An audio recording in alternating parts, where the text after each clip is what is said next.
This podcast is sponsored by BetterHelp. After experiencing trauma, I went to therapy, and my therapist guided me through a difficult time in my life. They helped me understand what was happening and provided me with tools to cope and find my own strength and resilience. Their experience and compassion were invaluable and enabled me to rebuild my life and move forward. I strongly believe in the power of therapy to help people through difficult times. BetterHelp connects you with a licensed therapist who is trained to listen and give you helpful, unbiased advice. First, you go to their site. You can use my link, betterhelp.com/resilience. You answer a few questions, and BetterHelp will match you to a professional who has years of experience helping people with struggles just like yours.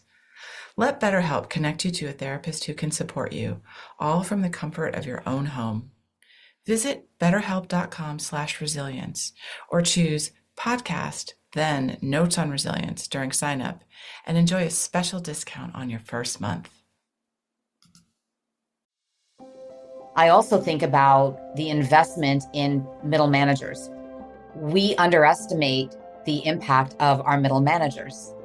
And when we think about an organization being resilient, the bulk of the population reports to people in those first and second line manager roles. Hello, and welcome to Notes on Resilience. I'm your host, Manya Chilinsky. My guest today is Natasha Kehimkar. She's a strategic advisor, executive team coach, and organizational transformation expert with Melita Advisors. We talked about personal resiliency, organizational resiliency, team resiliency. What are they all and why do they matter? It was a very interesting conversation I think you're going to enjoy. Welcome, Natasha. I'm so glad we're talking today. It's a pleasure to be here, Manya. Thank you for having me. Well, to get us started, before we get into the topic of resilience and compassion, what is one thing that you've done in any area of your life that you never thought you would do? That is a really great question because I'm usually game for pretty much anything that I never thought I would do. I don't know. You've stumped me. So maybe you just have started life with a really big imagination and you haven't been able to think of anything that you haven't done yet. I mean, there's stuff I won't do, but if somebody offers, is there stuff I won't, like I haven't done? My mother raised me to be bold and she wanted me to be self-sufficient. And so that's what I am, partly because of her will and my will as well. But it was the world's your oyster. It is up to you what you achieve. Wow. I love that. I love that. You just do the things that you want to do. Yeah. Excellent. Well, thank you for sharing that. And let's segue into the topic of resilience, because I imagine you also consider yourself a very resilient person. Yeah, I have a group of close friends. We're all former chief people officers. And at one point, they called me a survivor. And I thought, I haven't been through that many difficult things. And they said, well, yes, you have. It's interesting you say that. The first time someone else called me a survivor, and it was that I'd not thought of myself in that regard, it was a little shocking to hear that outside perspective. Yes. And one thing that I find really interesting is we don't consider ourselves that special Mhm. for having worked through whatever we worked through. And yet, that also sometimes means that we don't reflect on our progress. So we tend to look at the horizon line and don't look back and say, oh, look what I achieved. I can totally do it again. I think I read somewhere that where you and I are today is where you and I wanted each of us to be 5 years ago or 2 years ago. And to remember that we have made that progress. It's why is it so easy to forget what we've done and just be looking forward all the time? That's a very good question, Manya. I think it's something to do with our more of an achievement culture. One of the things that's actually a hallmark of resilience is the ability to learn from past experiences.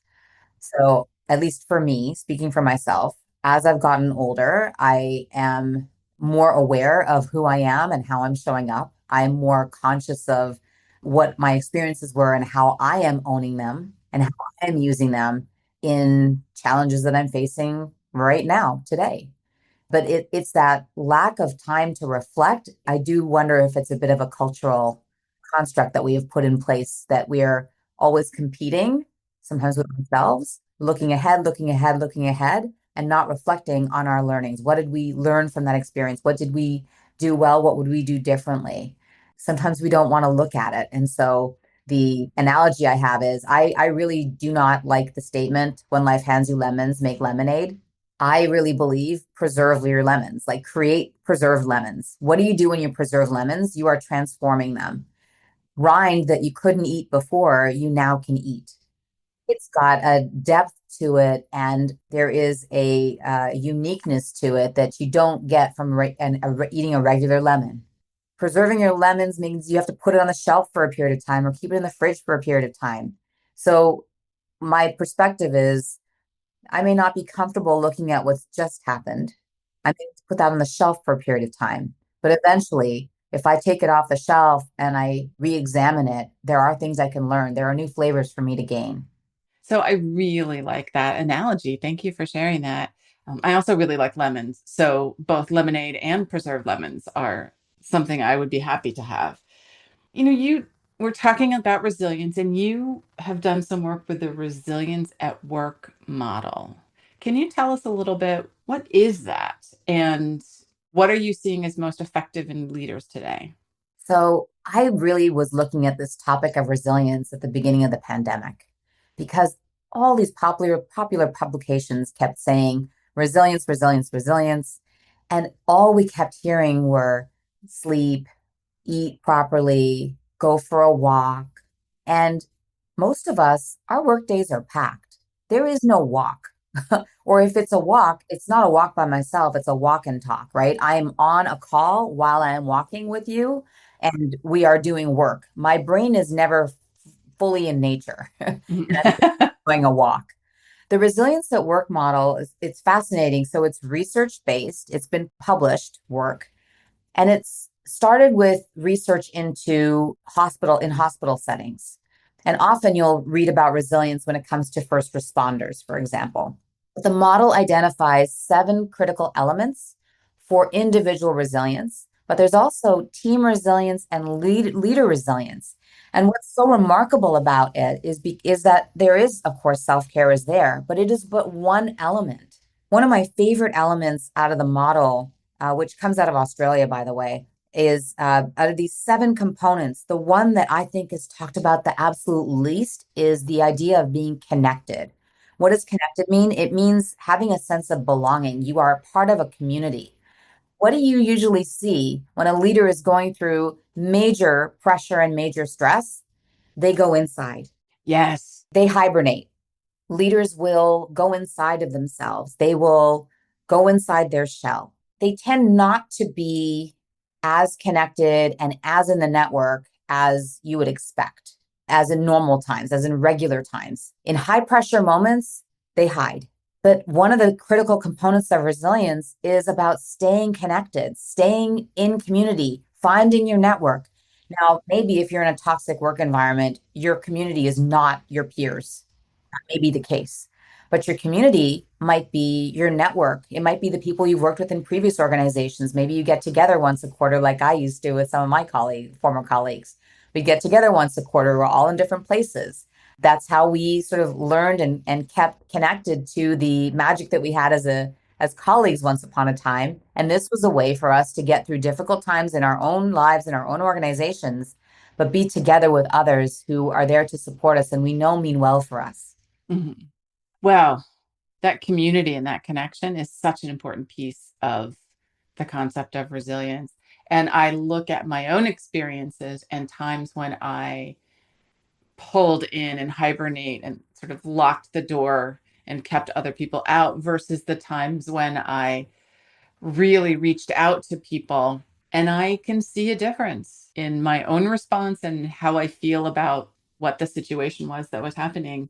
When we're talking about leaders in particular, I love that this model looks at personal resilience traits, but also team resilience and leadership resilience, because I'm one who argues that, we all are pretty resilient, but we're living in systems that are impacting us, and they need to be resilient and paying attention to our needs as well. But you think about leaders in particular, and they're are not necessarily wanting to share what their challenges are, like whether they've been through a trauma or that something is happening in their life right now.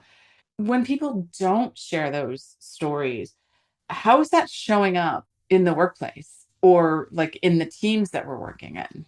When these challenges go unspoken, they start to manifest in sometimes subtle, but also very powerful ways. So, common patterns that we might see are defensiveness. There could be withdrawal, right? They're not contributing as much, finger pointing, so shifting blame. Or you might see drops in collaboration or even innovation, which innovation would take a little bit longer, but the drop in collaboration, you actually feel it before you recognize it. Mm-hmm.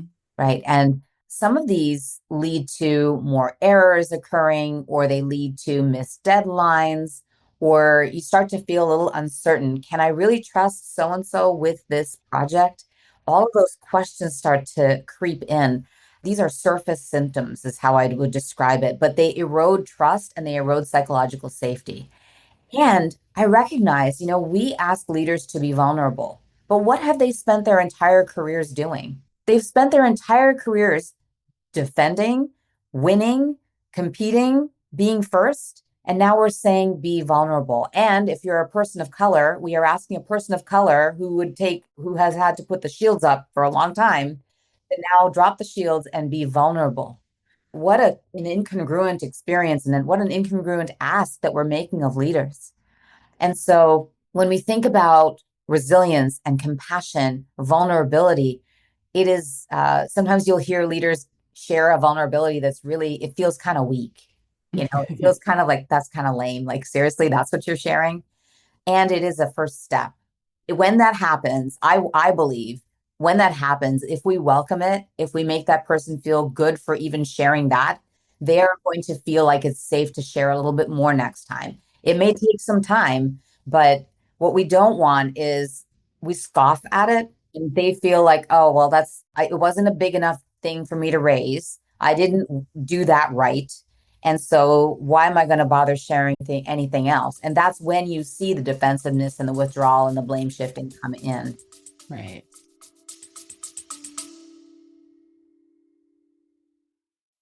Hi, it's Manya.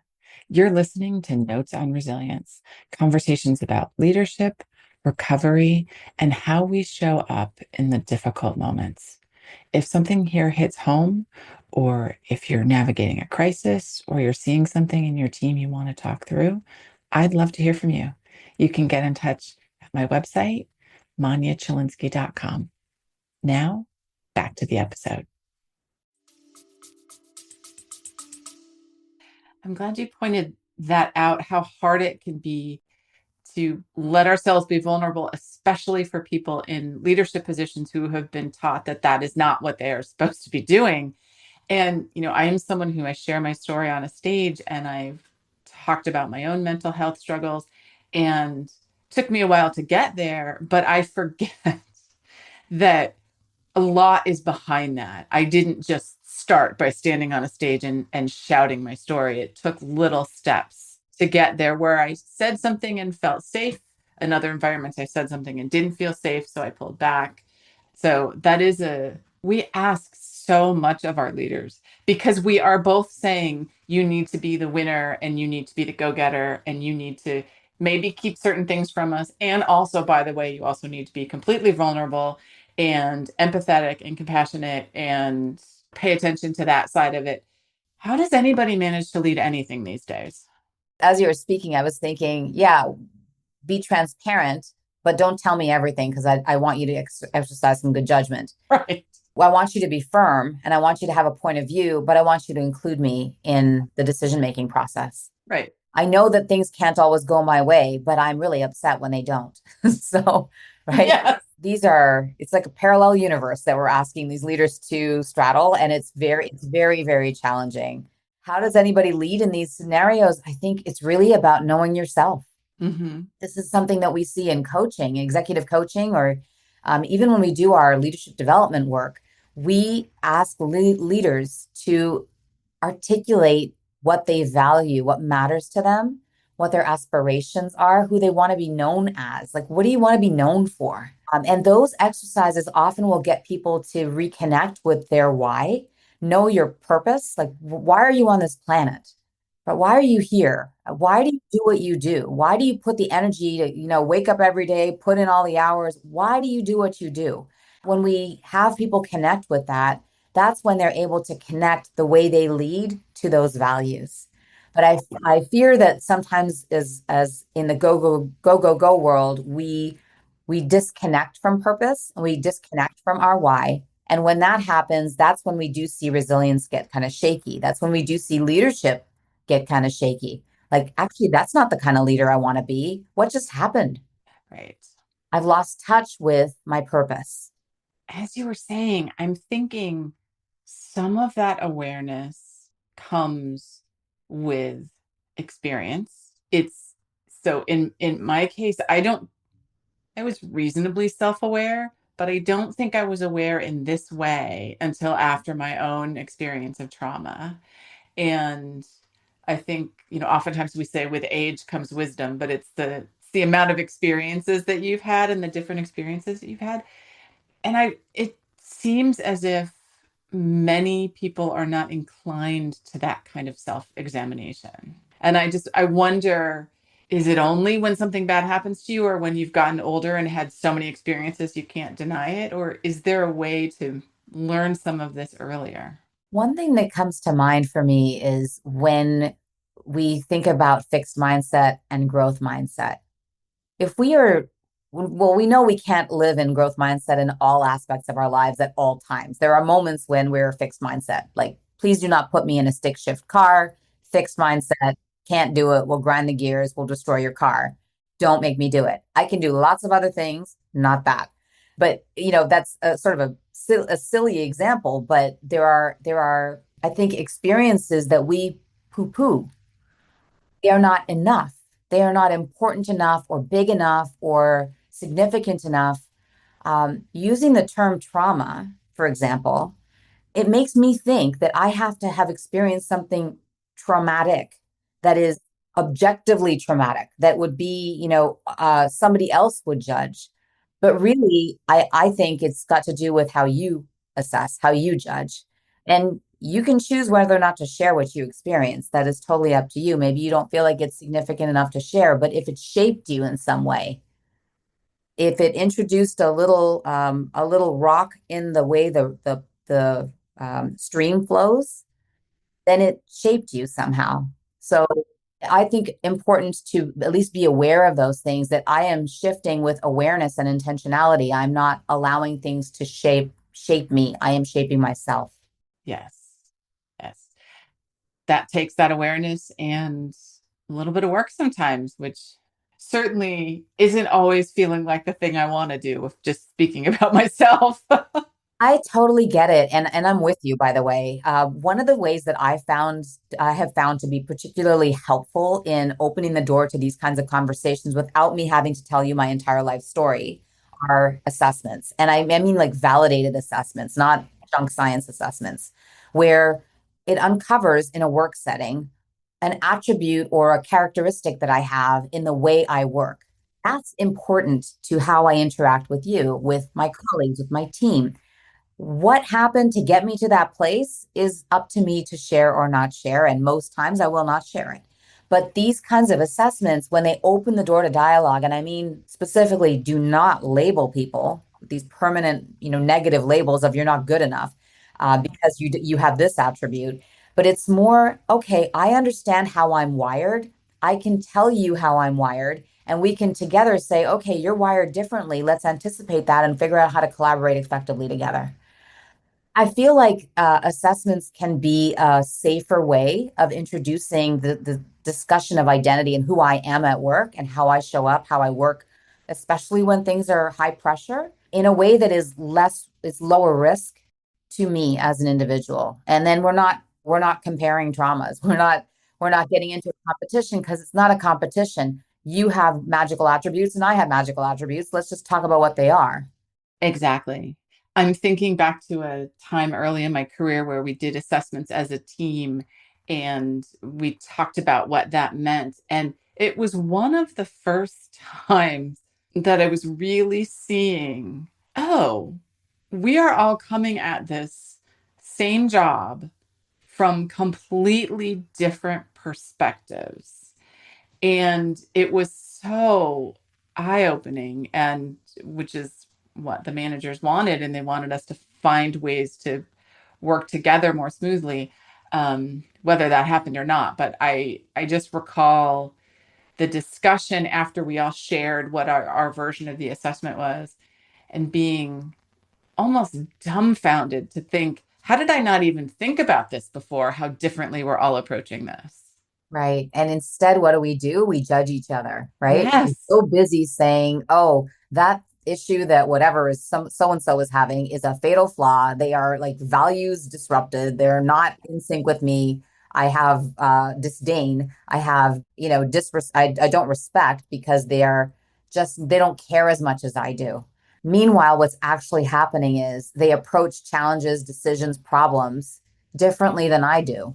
They're not there to poke holes in it. They're actually de-risking things, or they're not there to create chaos. They just approach problems by brainstorming, Right. right? That there are such amazing attributes that all of us bring that if we were able to talk about them at the beginning, not when we're in the middle of a, Clash of the Titans kind of conflict, how much more successful and painless would these big initiatives or big changes or big challenges actually be? Yes, much more so. I want to take a step back. We're talking about teams and team dynamics, but earlier on we were talking about individual resiliency, organizational resiliency, and team resiliency. And I was realizing I know what I think team resiliency and organizational resiliency mean. Can you share with us what they actually mean? Your question about individual, team, and organizational resiliency, leadership resiliency, the attributes according to the Resilience at Work model are different depending on what you're talking about. However, the one area that I have not seen a lot of literature written about is organizational resilience. And this is actually something that our firm specializes in because when we look at resilience in the organization sense, typically we see writings about finance and IT, cybersecurity, right? Or physical safety. We see those things.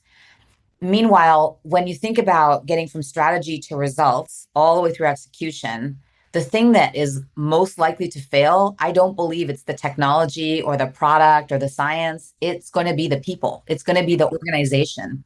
And so when I think about organizational resilience, I think about psychological safety. I think about aligned leadership teams and leadership that is aligned throughout an organization. I think about the community of learning because learning is another way to get alignment in your organization, right? I'm not talking about indoctrination. I'm talking about alignment through common frameworks and ways of approaching challenges that then everyone can have their secret sauce. Right. I also think about the investment in middle managers. Mm-hmm. We underestimate the impact of our middle managers. And when we think about an organization being resilient, the bulk of the population reports to people in those first and second line manager roles. Mm-hmm. And if they are not singing off the same song sheet and they are not um, able to articulate whatever change and challenge and a direction forward for your employees, you're in trouble. I remember someone once described it as your core, right? When you think about your core, you can't stand up, ride a bike, lift the suitcase over your head without engaging your core. Similarly, if you want to get through any challenge or any vision mission that you have for your organization, you're not going to be able to do it without your core. And your core are your people leaders, your middle managers in particular. Interesting. I've had a lot of conversations recently where we're talking about the importance of that management layer. And it seems they sometimes get forgotten in the conversation between executive leadership and the frontline staff. Why is that, since they are the core? That is such a good question. I wish I had the answer, the magic answer. I do think that what's interesting is when I was in corporate settings, every single organization I talked to said that they needed to work on management development. And then when push came to shove, they weren't willing to truly invest in management development because it felt like a financial burden because they thought immediately of training. And training is one of the ways we grow our people leaders for sure. But there are other ways to do it. And what I realized was it wasn't actually the money, the financial investment, it was the energy investment. It was the attention and focus that I have an opportunity, not I have the challenge or the problem of mentoring people leaders, helping them understand and come into their own about what kind of people leader they want to be. I think people automatically think training, and we know that training is a fraction of what people actually when they gain knowledge and experience, it's a fraction of that comes from training. Most of it comes from on the job experience. Mm-hmm. When we do training, for example, we have a lot of scaffolding around it because we know the training is just a portion. Mm-hmm. The opportunity to have their managers articulate what's important and for them to focus on, for them to have their real life experience and then have a community of people to talk to about what they're experiencing and learn from that, learn from one another. These are all mindset. They are peer network. These are the elements that I think have to make up that investment in your people leaders. There's an awful lot you can do for free if you're willing to put in the personal investment, the personally invest yourself as an executive in your people leaders. It does far more benefit than anything else. Right. So interesting. You think about that layer, the management layer in the middle, and they're so trapped between the organizational objectives and then their people who have human needs and are looking to their managers to help them with that. So I like thinking about how do we develop those leaders, because I worry that leadership development programs are missing that important element. I really appreciate what you're saying here that leadership development programs can sometimes lack the compassion, the empathy button, and we're not talking about managers serving as therapists and counselors, Right. right? We're not asking managers, people leaders to go in and solve the problems of the world. We're not asking that. I find that it's when leadership development programs lack the practical in context learning, that's when we don't have the ability to combine the practical skills with the practical empathy and compassion that we're looking for in our people leaders. So, what do I mean by that? It means we go through concepts, we share frameworks and tools, but we're not allowing people to pressure test that in real scenarios or scenarios that are relevant to their work environment. Diminishes the opportunity to get real time feedback as you're learning a new skill set. The magic of learning and development is not in the learning of the skill or understanding the framework, it's applying it on the job. It is being able to integrate the skill into your regular rhythm of work. And what happens is when the you're getting the McDonald's of learning and development and everything is kind of off the shelf, if you don't create something that's a little bit more customized and tailored to your environment, then it's on you as an organization to bring that application through. You have to translate the McDonald's into the application in your environment. Yes, absolutely. Oh my goodness. But that's so true. The magic is in the application and not in, you're not having a class for the sake of having a class. And if you are doing a training just to check off and say you've done a training, then there are probably deeper problems. We are getting close to the end of our time. So, what do you think is the biggest risk to organizations if they aren't thinking about this kind of resiliency and compassionate leadership? I think the biggest risk is in belonging and disengagement. Mm-hmm. Our team members now are looking for really meaningful connection, both to their work and to their leaders. And they want to know that they matter. And when organizations ignore this element or these elements, they are grappling with burnout and overwhelm, lags in delivery, right? So slowing down pace.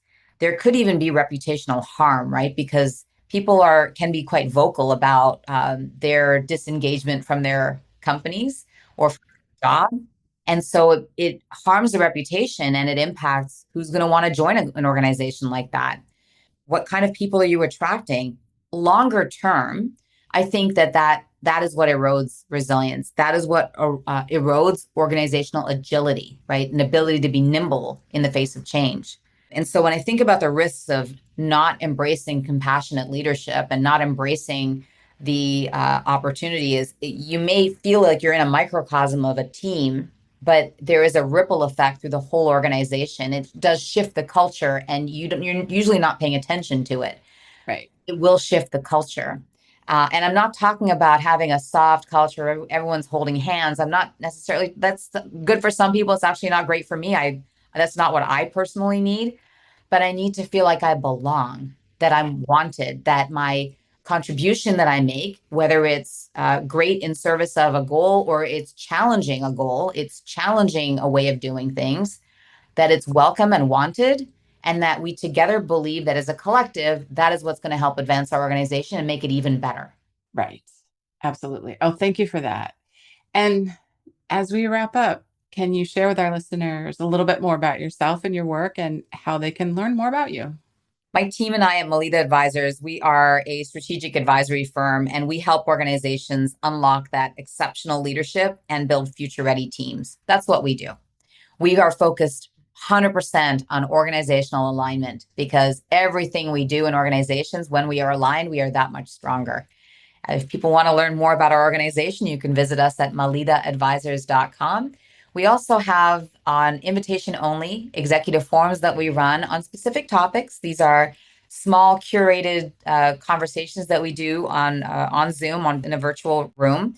And we talk about topics that are important to the time of year we're at, or they may be topical just based on the news. But it's a safe space for us to have conversations about important things that are relevant to our work. So feel free to hit the get in touch button and let us know if you want to join one of those. But in the meantime, melitaadvisors.com. Excellent. And I will put links to that in the show notes to make it easier for folks. Natasha, thank you so much for your time today. I've really enjoyed our conversation. It's a pleasure, Manya. Thank you so much for having me. And thank you to our listeners for joining us for this episode of Notes on Resilience, and we will catch you next time.